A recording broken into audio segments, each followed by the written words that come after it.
नमस्कार दोस्तों, मैं कुमार आकाश अपने YouTube channel Kumar study point में आपका पुनः स्वागत करता हूं। दोस्तों, आज की वीडियो में हम पढ़ेंगे प्रशिक्षित स्नातक शिक्षक चयन परीक्षा 2000 से के जो भी प्रश्न है 2001 में पूछे गए प्रश्न थे, उन्हीं प्रश्नों पर आज हम चर्चा करेंगे और उसका विस्तृत आंसर देने की कोशिश करेंगे। दोस्तों, जैसा कि आप जान रहे हैं कि आपका जो एग्ज़ाम है 7 और 8 अगस्त को होना है, उसी को दृष्टिगत करते हुए यह वीडियो अपलोड की जा रही है कि आपको इस वीडियो से कुछ ना कुछ लाभ जरूर मिले। दोस्तों, ये मेरी कोशिश होगी कि अब तक के जितने भी टीजीटी के एग्ज़ाम हुए हैं उनके प्रश्न पत्रों को सॉल्व करके आपको वीडियो अपलोड किया जाए। तो दोस्तों, यह जो प्रश्न पत्र का वीडियो होगी यह आज हमारी पहली वीडियो होगी। इसके बाद प्रत्येक दिन आपको हर एक वर्ष का वीडियो अपलोड किया जाएगा। तो दोस्तों, मुझे पूरा उम्मीद है कि यह वीडियो आपको पसंद आएगी। यदि यह वीडियो आपको पसंद आती है तो आप हमारे चैनल कुमार स्टडी पॉइंट को लाइक, सब्सक्राइब और शेयर करना मत भूलिएगा। दोस्तों, चलते हैं आज के पहले प्रश्न की ओर। दोस्तों, आज का हमारा पहला प्रश्न है, सिंध सभ्यता के लोग किस देवता की पूजा करते थे? सिंध सभ्यता के लोग किस देवता की पूजा करते थे? दोस्तों, यह 2001 में पूछा गया प्रश्न है। टीजीटी के एग्ज़ाम में यह पहला प्रश्न आया था। जैसा कि आप जान रहे हैं कि जो आपका विकल्प दिए हुए हैं पशुपत, कृष्ण, वरुण और विष्णु। आपका जो सही आंसर होगा वह पशुपति होगा।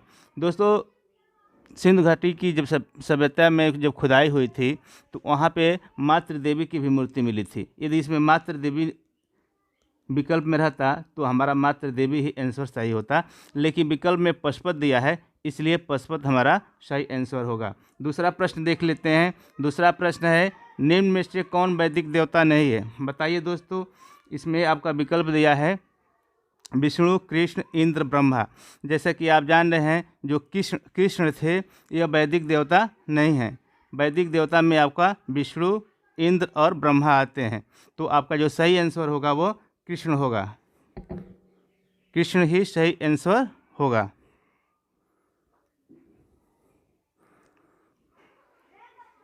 अगला क्वेश्चन देखते हैं। उपनिषदों की विषय वस्तु है। बताइए दोस्तों, आपका जो प्रश्न पूछ रहा है उपनिषदों की विषय वस्तु है, दर्शन है, कर्मकांड है, भक्ति है, उपयुक्त सही।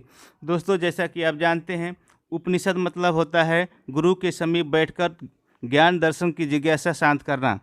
उपनिषद का मतलब ये होता है कि गुरु के समीप बैठकर ज्ञान दर्शन की जिज्ञासा को शांत करना। और जो इसकी रचना हुई थी उपनिषदों की, यह उत्तर वैदिक काल में हुई थी। कब हुई थी? उत्तर वैदिक काल में हुई थी। उत्तर वैदिक काल में हुई थी। और इसका प्रतिपादन ब्रह्मा ज्ञान और आत्मज्ञान से संबंधित है। इसका क्या है? ब्रह्मा से ज्ञान और आत्मज्ञान से संबंधित है। तो दोस्तों, जो उपनिषद की विषय वस्तु होती है वो दर्शन होती है। क्या होती है? दर्शन होती है। तो हमारा जो सही आंसर होगा विकल्प ए होगा, दर्शन। अगला क्वेश्चन देखते हैं। उत्तर रामचरित के लेखक थे। बताइए दोस्तों, उत्तर रामचरित के लेखक कौन थे? ये आपसे प्रश्न पूछा है। जैसे कि आप जान रहे हैं कि रामचरितमानस था, उसका लेखक तुलसीदास थे। जबकि उत्तर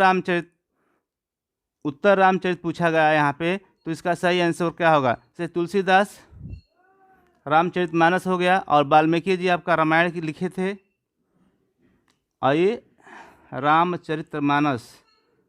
और उत्तर रामचरित जो थे भवभूति द्वारा लिखित है। क्या? उत्तर रामचरित यह भवभूति द्वारा रचित रचना है। तो आपका जो सही आंसर होगा वो भवभूति होगा। क्या होगा? भवभूति होगा। भवभूति जो थे, भवभूति कनौज के शासक यशोवर्मा के राज्यसभा को सुशोभित करते थे। और ये इनकी जो कृति थी यह रामचरितमानस बहुत ही एक सर्वश्रेष्ठ नाट्य कृति है। क्या ये? नाट्य कृति है। और इनकी बहुत सारी और रचनाएं हैं, जैसे मालती माधव और महावीर चरित इनकी बहुत सारे रचनाएं हैं। तो इनका जो उत्तर रामचरित है यह भवभूति की रचना है। अगला क्वेश्चन देख लेते हैं। भागवत धर्म के संस्थापक थे। बताइए दोस्तों, भागवत धर्म के संस्थापक कौन थे? राम थे, श्री कृष्ण थे, शंकराचार्य थे, वेद व्यास थे। तो इसका जो सही आंसर होगा वह कृष्ण होगा। क्या होगा? भागवत धर्म के प्रवर्तक कृष्ण थे, जो वृषण कबीले के थे। कहाँ के थे? तो पूछा जाए किस कबीले के थे तो ये वृषण कबीले के थे और इनका निवास स्थान मथुरा था। अगला क्वेश्चन देख लेते हैं। निम्नलिखित में से किसे शाक्य मुनि के नाम से जाना जाता है? बताइए दोस्तों, इसमें से किसे हम शाक्य मुनि के नाम से जानते हैं? दोस्तों, जैसा कि आप जानते हैं, गौतम बुद्ध जो थे, इनके पिता थे शाक्य गणराज्य के प्रमुख थे, प्रधान थे, और ये इनका जन्म शाक्य परिवार में हुआ था, इसलिए इनको हम शाक्य मुनि के नाम से भी जानते हैं। तो हमारा आंसर क्या होगा? गौतम बुद्ध। आपको बता दें कि गौतम बुद्ध का जन्म 563 ईसा पूर्व में कपिलवस्तु के निकट लुम्बिनी नामक स्थान पे हुआ था। तो जो हमारा सही आंसर होगा वो विकल्प सी होगा। अगला क्वेश्चन देखते हैं। दोस्तों, थोड़ा इसको फास्ट पढ़ाना पड़ेगा क्योंकि क्वेश्चन ज़्यादा हैं, जिससे आपको भी कम समय में सारे क्वेश्चन को टेकअप किया जा सके। दोस्तों, आपका अगला क्वेश्चन है, हिंदू, जैन और बौद्ध, हिंदू, जैन एवं बौद्ध तीनों धर्मों का प्रतिनिधित्व करने वाली गुफा है। नासिक, पितरलेखा, अजंता और एलोरा। बताइए दोस्तों, इसमें से कौन सी ऐसी गुफा है जो हिंदू, जैन और बौद्ध तीनों ही धर्मों का प्रतिनिधित्व करती है? जैसा कि आप जानते हैं, जो एलोरा की गुफा है महाराष्ट्र में औरंगाबाद में है। कहाँ पे है? औरंगाबाद में है। और इसमें पहाड़ों को काट करके अनेक गुफाएं बनाई गई हैं, जिसमें हिंदू, जैन और बौद्ध धर्म से संबंधित उसमें चित्र बनाए गए हैं। तो जो हमारा सही आंसर होगा वो एलोरा की गुफा होगा। अगला क्वेश्चन देखते हैं। बौद्ध धर्म के अंतर्गत माध्यमिक दर्शन के प्रतिपादक थे। बताइए दोस्तों, इसमें बौद्ध धर्म में माध्यमिक दर्शन के प्रतिपादक कौन थे? दोस्तों, इसका जो सही आंसर होगा वो होगा नागार्जुन। नागार्जुन थे माध्यमिक दर्शन के प्रतिपादक थे। नागार्जुन की एक कृति है जिसको हम कहते हैं माध्यमिक कारिका। माध्यमिक कारिका एक इनकी कृति है जिसमें माध्यमिक दर्शन का वर्णन किया गया है, जिसे सापेक्षवाद के भी नाम से जाना जाता है। किसे? सापेक्षवाद के नाम से भी जाना जाता है, और जिसका मूल सिद्धांत है कि प्रत्येक वस्तु किसी न किसी कारण से उत्पन्न हुई है। इसका जो मुख्य कारण है, सिद्धांत है कि प्रत्येक वस्तु किसी न किसी कारण से उत्पन्न हुई है। तो प्रतीत्य समुच्चयवाद को ही नागार्जुन ने सुनता कहा है। अब पूछा जाए नागार्जुन ने किसको सुनता कहा है, तो आप कहेंगे प्रतीत्य समुच्चयवाद को नागार्जुन ने इसको शून्यता कहा है। अगला क्वेश्चन देखते हैं। मौर्य वंश के ठीक बाद किस वंश ने शासन किया? बताइए दोस्तों, जो मौर्य वंश समाप्त हो गया तो उसके बाद कौन सा किस वंश का शासन आया? गुप्त वंश, कुषाण वंश, सातवाहन वंश और शुंग वंश। बताइए दोस्तों, जैसा कि आप जान रहे हैं कि मौर्य वंश के अंतिम शासक बृहदत्त की हत्या करके उसके सेनापति पुष्यशुंग मित्र ने शुंग वंश की स्थापना की। तो आपका जो सही आंसर होगा वो शुंग वंश होगा। शुंग वंश का जो शासक था पुष्यशुंग मित्र, उसी ने शुंग वंश की स्थापना की थी, और उसने अपने जीवन काल में 2 अश्वमेध यज्ञ कराया था। 2 अश्वमेध यज्ञ कराया था, और उसने जो बौद्ध विहार होते थे उसको भी नष्ट किया था। इसलिए बौद्ध उसे बौद्ध द्रोही मानते हैं। अगला क्वेश्चन देखते हैं। गौतमी पुत्र सतकर्णी किस वंश का शासक था? बताइए दोस्तों,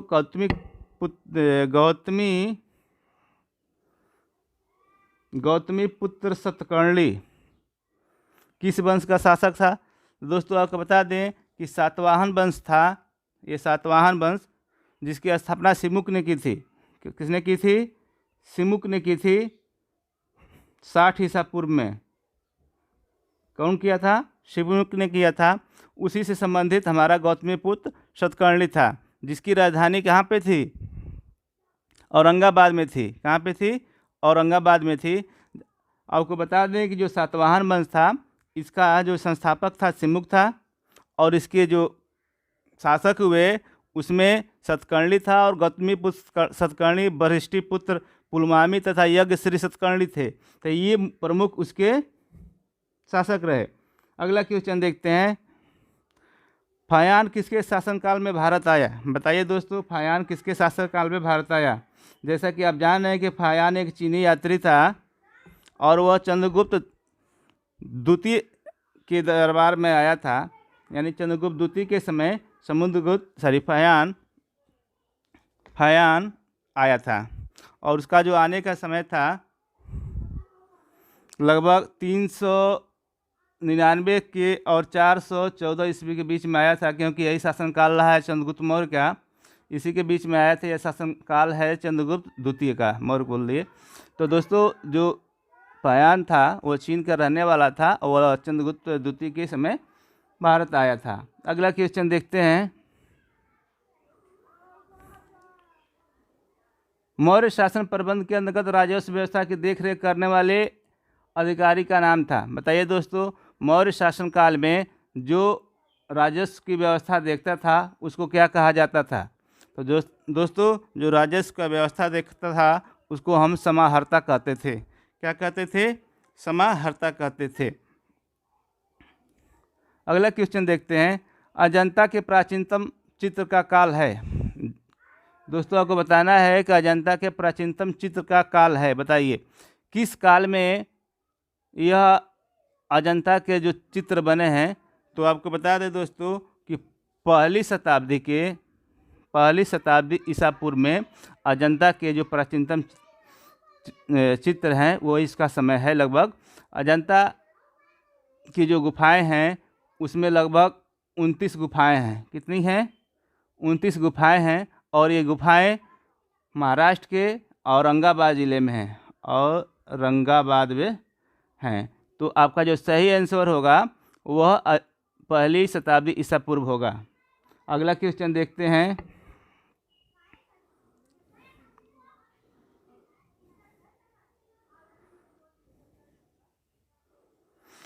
सूची एक में दिए गए थोड़ा यहाँ गलती हो गया है इसमें टाइपिंग में। यहाँ पर जातियों ने तीर्थयात्रियों होगा। क्या होगा? सूची एक में तीर्थयात्रियों। सूची एक में दिए गए तीर्थयात्रियों को मिलान सूची में दो में दिए गए राजवंशों से कीजिए, और नीचे दिए गए कूट को सही कीजिए। यहाँ कूट होगा, यहाँ पे तीर्थयात्री होगा, चाहे यात्रियों कर सकते हैं आप। तो मेगास्थनीज और पुष्यभूति वंश। यहाँ पे दिया है फायान, मौर्य वंश, ह्वेनसांग, गुप्त वंश। दोस्तों, इसमें बताना है आपको कि कौन सा यात्री किसके शासनकाल में आया था। दोस्तों, आपको बता दें हम, जो मेगास्थनीज था चंद्रगुप्त द्वितीय के दरबार में आया था, और ह्वेनसांग था पुष्यभूति वंश यानी हर्षवर्धन के समय भारत आया था। तो जो हमारा सही विकल्प होगा, यानी एक का दूसरा सही होगा, एक में दूसरा ये सही है, और आपका फायान जो होगा तीसरा सही होगा, और 100 का आपका पुष्यभूति वंश। यहाँ पे थोड़ा मिस्टेक हो गया है ये क्वेश्चन पूरा टाइप करने में। तो हमारा जो सही आंसर होगा यहाँ पे 1 होना चाहिए था, ये चौथा नंबर का विकल्प सही होगा। यानी आप समझ गए होंगे कि मेगास्थनीज जो है वो मौर्य वंश के समय में आया था, फायान चंद्रगुप्त द्वितीय के समय यानी गुप्त वंश में आया था, और ह्वेनसांग था हर्षवर्धन के समय यानी पुष्यभूति वंश के समय आया था। तो हमारा सही विकल्प 4 होगा। अगला क्वेश्चन देखते हैं,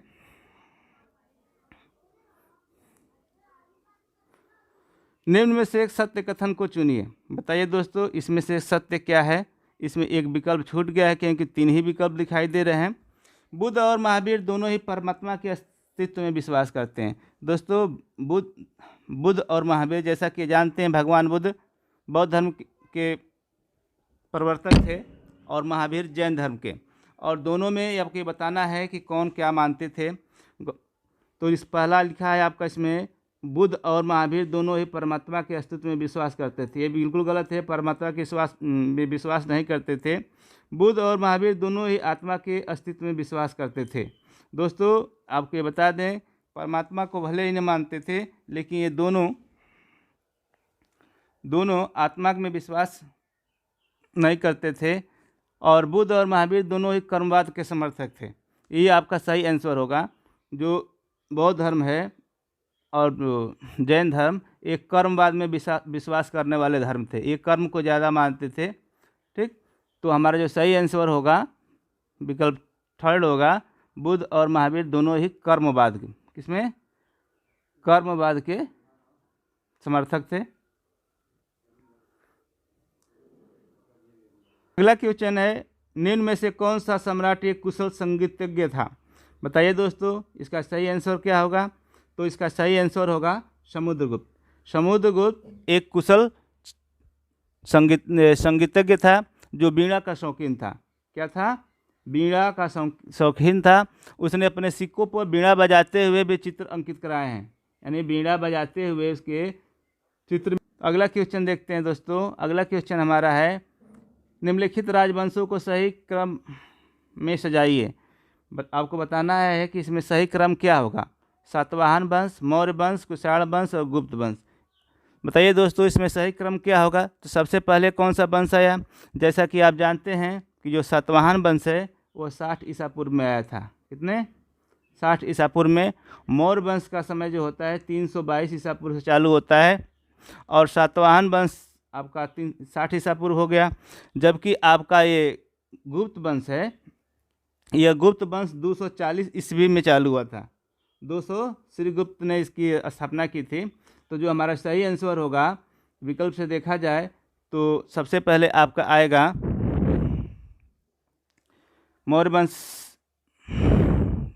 क्या आएगा? मौर्य वंश आएगा 322 ईसा पूर्व वाला। उसके बाद आपका कुषाण वंश आएगा। उसके बाद आपका सातवाहन वंश आएगा। उसके बाद गुप्त वंश आएगा। यानी जो विकल्प ए होगा वो आपका सही होगा। अगला क्वेश्चन देखते हैं, चोल शासकों का प्रतीक चिन्ह था। बताइए दोस्तों, चोल शासकों का जो राजकीय प्रतीक था वो क्या था? ये आपको बताना है। गाय थी, हिरण था, हाथी थी, बाघ थी। दोस्तों जो चोल शासक थे उनका प्रतीक चिन्ह बाघ था। क्या था? बाघ था। और चोल जो प्रशासक थे, जो चोल शासक जो थे वो कहाँ के रहने वाले थे, कहाँ पे उनका सांसद चलता था? तो आपको बता दें कि तमिलनाडु के पेनार तथा बेलारू नदी के बीच में इनका शासन हुआ करता था। कहाँ पे? पेनार और बेलारू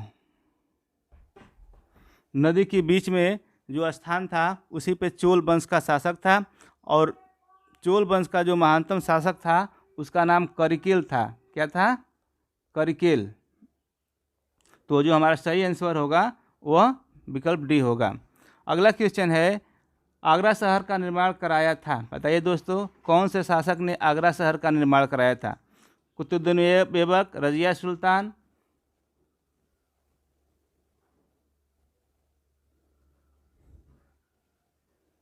सिकंदर लोदी और शाहजहां। बताइए दोस्तों, इसमें जो सही आंसर होगा क्या होगा? दोस्तों आपको बता दें कि आगरा शहर का जो निर्माण था 1504 में, कब? 1504 में सिकंदर लोदी ने कराया था। तो हमारा जो सही आंसर होगा वह आगरा सिकंदर लोदी होगा।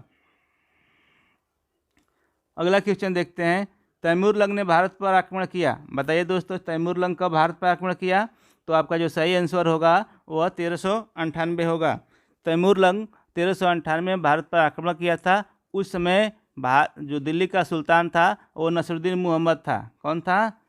नसरुद्दीन मोहम्मद यहाँ का दिल्ली का सुल्तान था, जिसका कार्यकाल था 1394 से 1412। इसी के बीच में इसका समय आ रहा है। तो 1398 ईस्वी में तैमूरलंग ने भारत पर आक्रमण किया था। अगला क्वेश्चन देखते हैं, निम्न में से कौन सा प्रांत बहमनी राज्य में शामिल नहीं था? बताइए दोस्तों, इसमें से कौन सा ऐसा राज्य है जो बहमनी में नहीं शामिल था? जैसा कि आप जानते हैं कि हमेशा बहमनी और विजयनगर में दोआब क्षेत्र के लिए संघर्ष चलता रहता था और लास्ट में विजयनगर ने दोआब को मिला लिया था। जबकि ये तीनों थे, विजयपुर, अहमदनगर और बरार, ये बहमनी राज में थे। तो हमारा जो सही आंसर होगा वह दोआब होगा। अगला क्वेश्चन देखते हैं।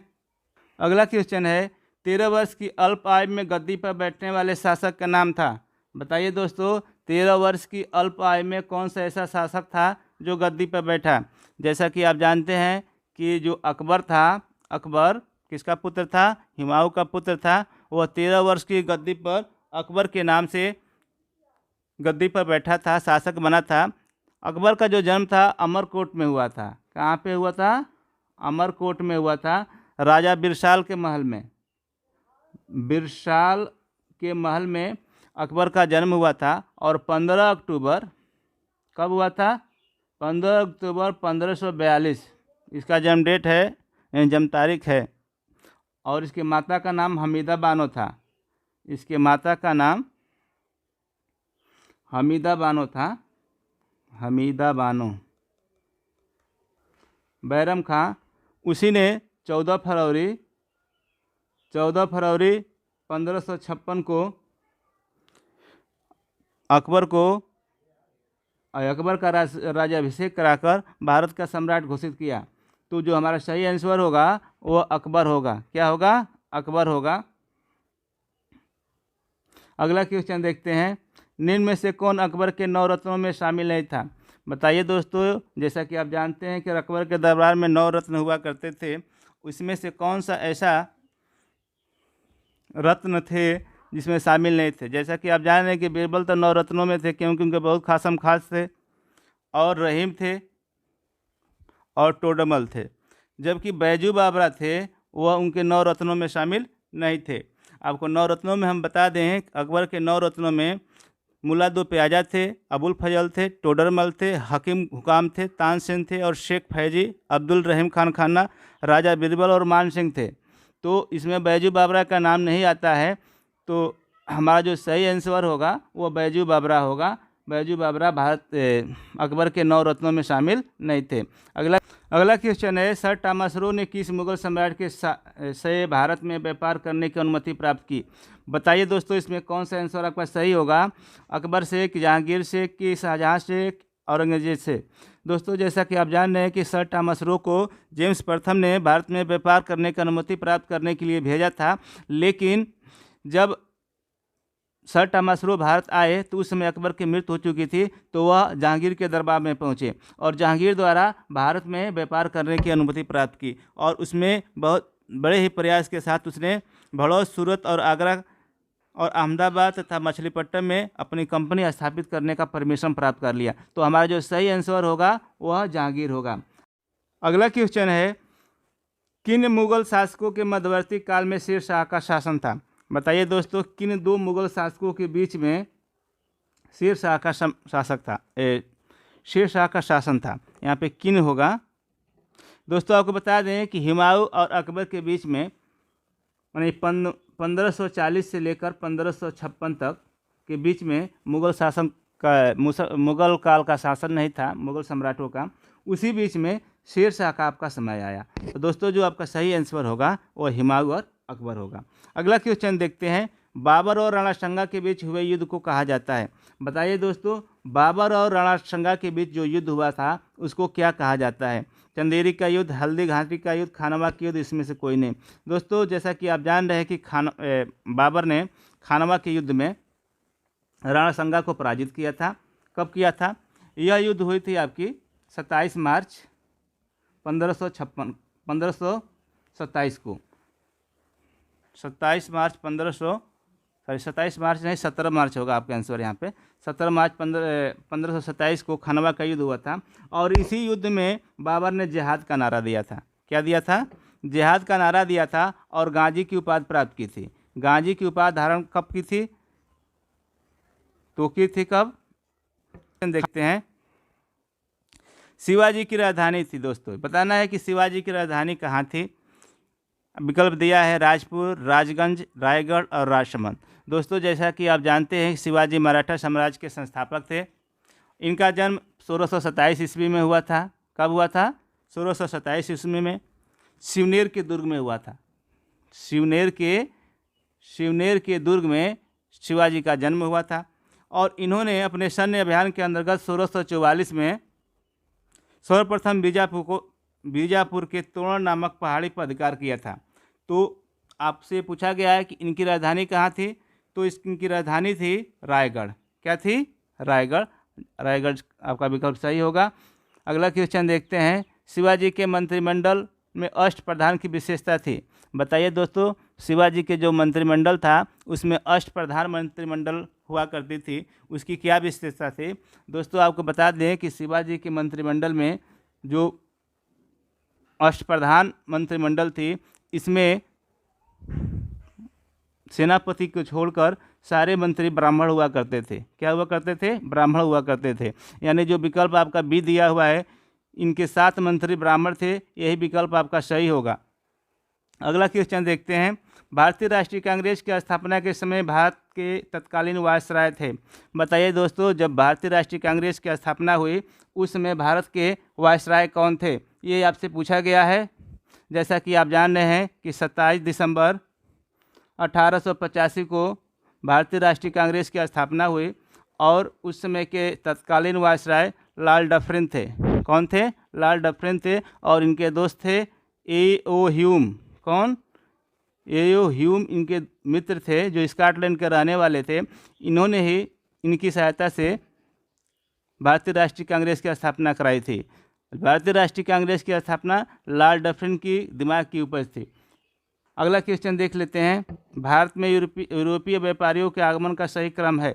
बताइए दोस्तों, भारत में जब यूरोप के रहने वाले व्यापारी जब आए हमारे देश में तो उनका सही क्रम क्या था? जैसा कि जानते हैं कि पुर्तगाली सबसे पहले हमारे देश में आए, 1498 में आए। वास्को डी गामा ने भारत की खोज की थी 1498 में, वो पुर्तगाली था। तो 1498 में पुर्तगाली आ गए। डच आपके आ गए 1596 ईस्वी में। डच कब आए? 1596 में आ गए। अंग्रेज लगभग 1599-1600 के बीच में आए थे। और फ्रांसीसी थे वो 1664 में आए। तो दोस्तों जो आपका सही कालक्रम बनेगा, सबसे पहले पुर्तगाली आए, उसके बाद डच आए, अंग्रेज आए, फ्रांसीसी आए। तो हमारा जो सही विकल्प होगा ये होगा। अगला क्वेश्चन देखते हैं, भारतीय राष्ट्रीय कांग्रेस की स्थापना हुई थी। दोस्तों आपको बता दें, अभी हमने बताया कि भारतीय राष्ट्रीय कांग्रेस की स्थापना 27 दिसंबर 1885 को हुई थी। और कहाँ हुई थी? तो आपको बता दें कि बम्बई में हुई थी। गोकुलदास तेजपाल संस्कृत कॉलेज में इसकी पहली बैठक हुई और इसमें 72 प्रतिनिधियों ने भाग लिया। तो जो हमारा सही आंसर होगा वो क्या होगा? बम्बई होगा। और भारतीय राष्ट्रीय कांग्रेस के प्रथम अध्यक्ष W.C. बनर्जी थे।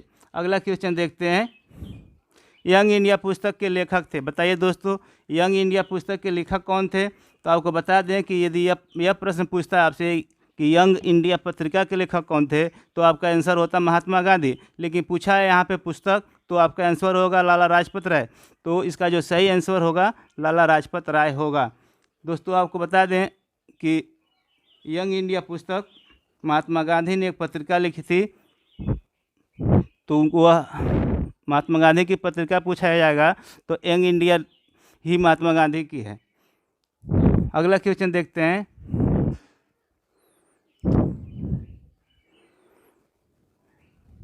गदर पार्टी के संस्थापक थे। बताइए दोस्तों, गदर पार्टी के संस्थापक कौन थे? आपका विकल्प दिया हुआ है। विकल्प में क्या है? वासुदेव बलवंत फडके, विनायक दामोदर दास, लाला हरदयाल, भगत सिंह।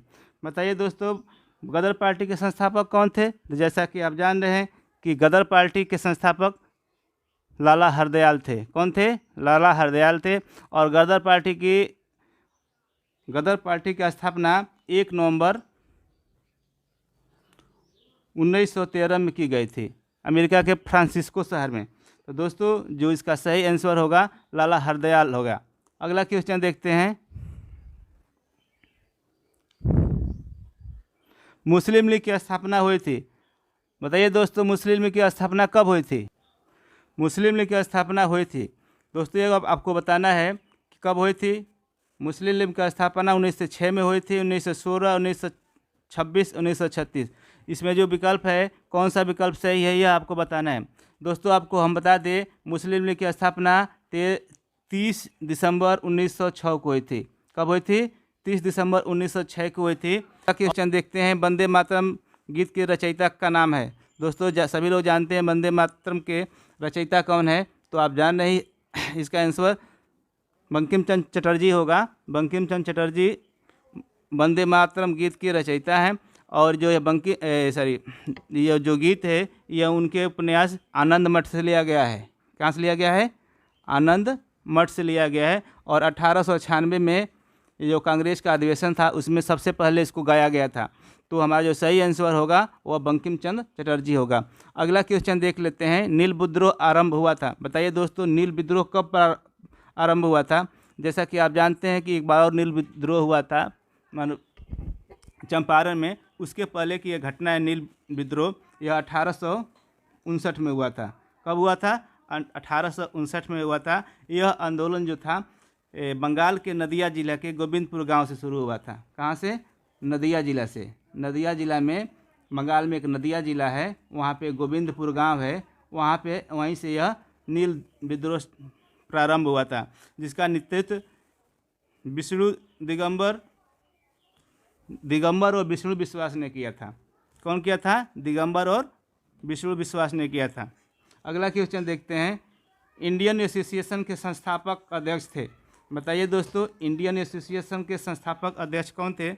इंडियन एसोसिएशन के संस्थापक अध्यक्ष सुरेंद्र नाथ बनर्जी थे। कौन थे? सुरेंद्र नाथ बनर्जी थे। और इसका जो गठन था 26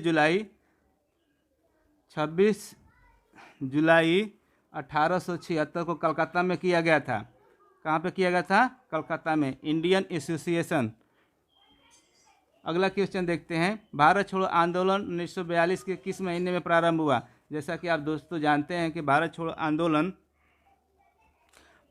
आंदोलन जिसको हम अगस्त क्रांति के नाम से जानते हैं, वर्धा प्रस्ताव के नाम से जानते हैं, अगस्त क्रांति और वर्धा प्रस्ताव, क्योंकि इसका जो प्रस्ताव बना था वर्धा में बना था और 7 अगस्त को इसकी बम्बई में मीटिंग हुई थी और 8 अगस्त को बम्बई में मीटिंग हुई थी इसकी, और 9 अगस्त को यह चालू हो गया था। तो जो हमारा सही आंसर होगा वह अगस्त होगा। क्या होगा? अगस्त होगा। और इसी आंदोलन में महात्मा गांधी ने करो या मरो का नारा दिया था। करो या मरो का नारा दिया था। तो अगला क्वेश्चन देखते हैं। अगला क्वेश्चन हमारा है, भारत में सुप्रीम कोर्ट की स्थापना हुई थी। बताइए दोस्तों, भारत में सर्वप्रथम सुप्रीम कोर्ट की स्थापना हुई थी। आपको बता दें कि भारत में सर्वप्रथम सुप्रीम कोर्ट की स्थापना कलकत्ता में हुई थी। कहाँ पे हुई थी? कलकत्ता में हुई थी। कब हुई थी? तो 1774 ईस्वी में हुई थी। 1774 ईस्वी में कलकत्ता में हुई थी। और इसमें एक मुख्य न्यायाधीश और 3 न्यायाधीश हुआ करते थे। और आपको बता दें कि जो प्रथम मुख्य न्यायाधीश थे वह थे सर एलिजा इम्पे। कौन? Sir Elijah Impey. तो जो हमारा सही आंसर होगा वो विकल्प सी होगा। दोस्तों आज की वीडियो में बस इतना ही। आपके लिए हम 40 क्वेश्चन लेकर आए थे।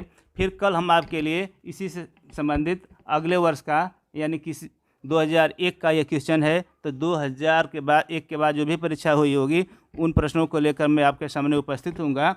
तो दोस्तों आज की वीडियो में बस इतना ही। Thank for watching.